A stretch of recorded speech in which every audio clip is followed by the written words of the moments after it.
கிட்டத்தட்ட 1,00,000 பீஸ் வந்து நம்ம ரீஸ்டாக் பண்ணியிருக்கோங்க. என்னது அப்படின்னு சொல்லி கேட்டிங்கன்னா, அந்த வாஷிங் மிஷினோட டேப்லெட்ஸ் தான்.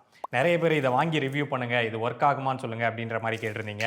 அதனால இந்த ப்ராடக்ட்ட வாங்கியாச்சு. இந்த மாத்திரை பார்த்தீங்கன்னா 20 மாத்திரை ரூ. 120க்கு விக்கிறாங்க. இது எதுக்காக அப்படின்னு சொல்லி கேட்டீங்கன்னா, வாஷிங் மிஷின கிளீன் பண்றதுக்காக. இந்த டேப்லெட்ல அப்படி என்ன இருக்கும்னு சொல்லி கேட்டீங்கன்னா, citric acid, baking soda, surfactants மாதிரியான கிளீனிங் ஏஜென்ட்ஸ் இருக்கும். இது வந்து அக்குமுலேஷன கிளீன் பண்றதுக்காக. அதாவது ஒரு இடத்துல அந்த சோப் பவுடர் வந்து மொத்தமா சேர்ந்து கட்டிட்டு நிக்குது. இல்ல அந்த அழுக்குகள்லாம் துணியோட அந்த பிசிறுகள்லாம் சேர்ந்து ஒரு இடத்துல கட்டிட்டு நிக்குது அப்படின்ற பட்சத்துல, இது போய் என்ன பண்ணும் அப்படின்னு சொல்லி கேட்டீங்கன்னா, அத பிரேக் டவுன் பண்ணும். அத லேயரா வந்து உடைச்சு விடும் அப்படின்ற சமயத்துல அது வந்து வாஷிங் மிஷினை கிளீன் பண்ணுது அப்படின்னு சொல்லி சொல்றாங்க. அண்ட் இன்னொரு முக்கியமான விஷயம், இதனால வாஷிங் மிஷின் ஸ்மெல் அடிக்கிறதும் வந்து குறையுது அப்படின்னு சொல்றாங்க. இந்த மாதிரி கிளீனிங் ஏஜென்ட்ஸ் டேப்லெட் வடிவத்திலையும் இருக்கு, பவுடர் வடிவத்திலையும் இருக்கு. இது எல்லாமே எஃபெக்டிவா கிளீன் பண்ணுமா அப்படின்னு சொல்லி கேட்டீங்கன்னா, அது வந்து கொஸ்டின் மார்க் தான். நான் இதை டெஸ்ட் பண்ணி பார்த்த வரைக்கும் எனக்கு இது எந்த விதமான பெரிய ரிசல்ட்டையும் கொடுக்கல. நிறைய பேர் மார்க்கெட்டிங் பண்ணும்போது இதை வாஷிங் மிஷினில் போட்ட உடனே அந்த தண்ணி எல்லாமே வந்து அப்படியே ப்ரௌன் கலர்ல மாறி அழுக்கு தண்ணியா மாறிடுது அப்படின்ற மாதிரிலாம் காட்டுறாங்க.